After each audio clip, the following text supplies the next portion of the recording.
मी विशाखा. सर्वांना शिवजयंतीची हार्दिक शुभेच्छा. आज शिवाजी जयंती होती, त्यामुळे माशूचे पप्पा भरपूर बिझी होते आणि मी भरपूरच फ्री होती.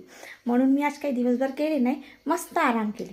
आता सायंकाळ झाली म्हणून आम्ही सर्वजण शिवाजी चौकमध्ये मिरवणूक पाहायला जात आहे. तर मिरवणूक सुरूच आहे, माहीत नाही मी जातपर्यंत संपते का काय, तर मी तुम्हालाही दाखवते ते मिरवणूक, बघत राहा. शिवाजी चौकात पोचले आणि समजलं की मिरवणूक तर समोर निघून गेली आहे.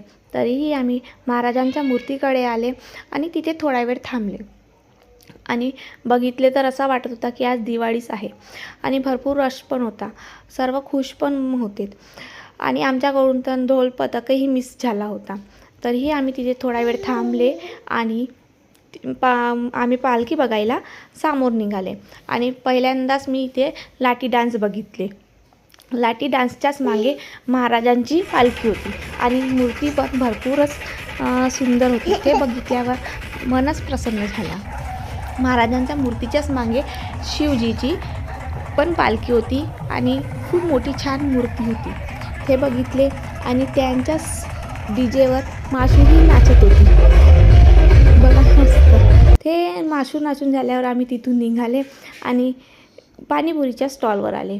मीने तर स्वयंपाक केली होती म्हणून मीने साधीच पाणीपुरी म्हणजे सुकाच खाल्ले. माशूच्या पप्पांनी आणि बाकी यांनी पाणीपुरी खाल्ले आणि त्यानंतर मीने बदाम शेक पिले.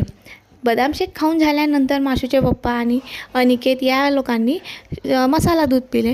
त्यानंतर आम्ही घरी आले आणि लगेच मी जेवायला बसली. माशूच्या पप्पांना जेवायला टाईम होता कारण की त्यांनी पाणीपुरी खाल्ली होते, म्हणून त्यांचा पोट थोडा हेवीच वाटत होता. म्हणून ते म्हणाले तू जेवून घे, मी नंतर जेवते. आणि इथेच माझा आजचा ब्लॉग संपला. बाय.